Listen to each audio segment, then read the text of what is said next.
You found what looks to be an amazing winning product for your Shopify store. Initial reaction from friends and family seem positive and excitement starts to build, right? But before investing thousands potentially in inventory, marketing, operations for an unvalidated Shopify product, it's critical that your potential blockbuster actually aligns with the needs of real paying strangers.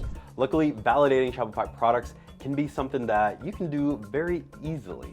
And this can actually resonate with your potential customers and your audience. So it can actually be simple or even free if you actually leverage the right solutions. So let's go ahead and get started with 3 proven tactics to validate your next potential Shopify product. We actually work with a lot of Shopify stores that are actually on a lot of different platforms, and they've actually even started on different platforms such as Etsy or even eBay.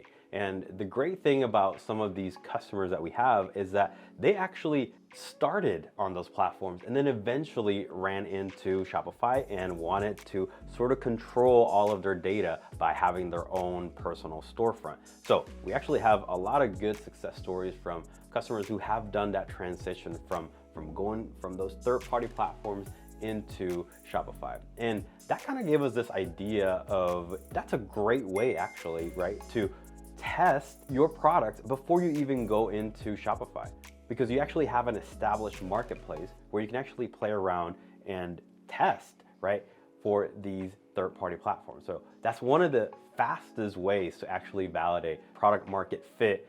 It's by examining the actual demand, right, on these third-party platforms. For example, eBay listings, right? You can actually create a basic eBay listing for your proposed product and then check for organic buyer interest, right? Even without any promotion or paid ads, which it could also be another avenue, you can actually gauge early sales velocity. You can, gauge the bidding activity. You can actually get a good gauge on whether this product is good or not. Other great thing you can do is Amazon. So you can do Amazon searches. Just scout for your product's keywords on Amazon, see for relevancy of search results and reviews that indicate whether that concept actually already exists. And if it exists, then actually looking at reviews and seeing how you can make it maybe a little bit different or a little bit better. And then lastly, you can't forget about Etsy. Etsy attracts makers and creators. So searching for, again, related products showing the craft demand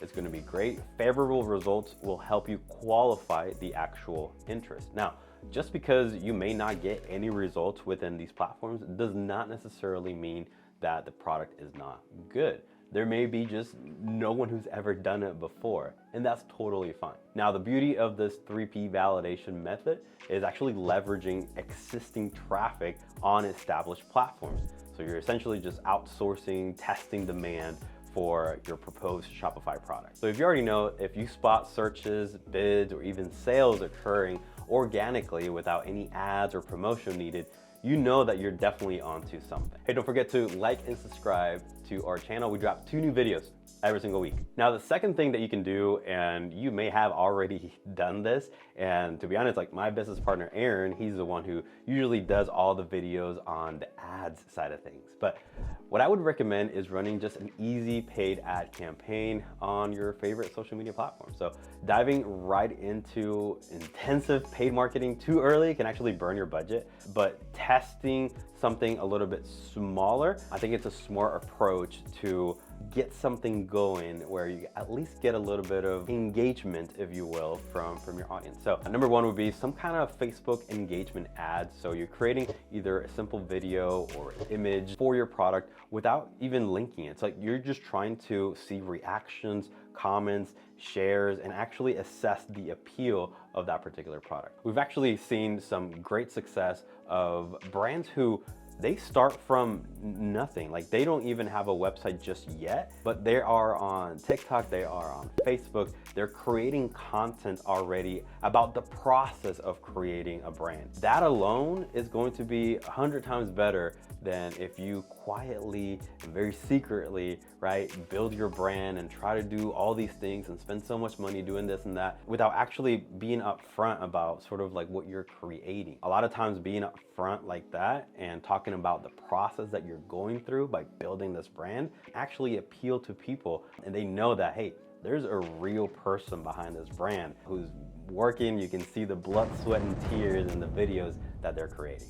So creating organic content like this is going to be absolutely crucial for the future of your brand. Obviously, you can use apps like Instagram, so you can actually go to Instagram stories. You can they have tools like polls, so you can actually poll followers whether they buy your product or not. You can then swipe up links to go to actual surveys to actually get responses. You can also do Google search surveys, so you can show a product image and a targeted value proposition copy answering if they would buy this particular product. So again, there's a ton of different platforms out there, and I think the idea is that you're not necessarily putting up an ad and saying, hey, buy this product right now. You're almost just gauging interest. You may not even have built this product just yet. You may have sort of a prototype of it, and you're just putting it out there to see if there's people interested or not.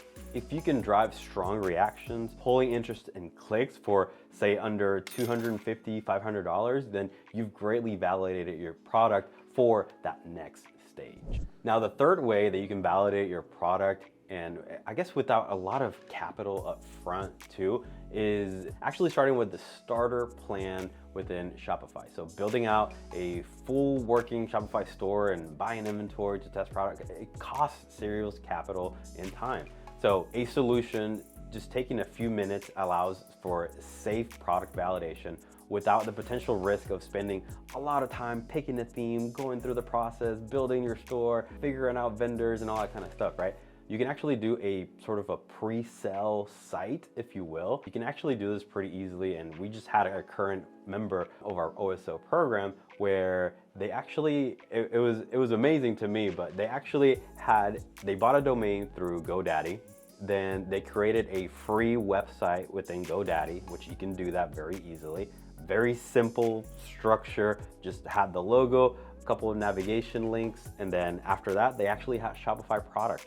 And how do they have Shopify products, you may ask? Is because they were using the starter plan on Shopify, and then they were creating the buy button for those Shopify products and then embedding them into this GoDaddy website. So in a very simple method and a cheaper, more affordable method, they were actually having a Shopify store sort of backend and a front store with GoDaddy, right? So very economical way for you to kind of get started and just have something out there to, again, gauge interest. But even better than that, and maybe even a little bit simpler than that, is to use something like LinkPop.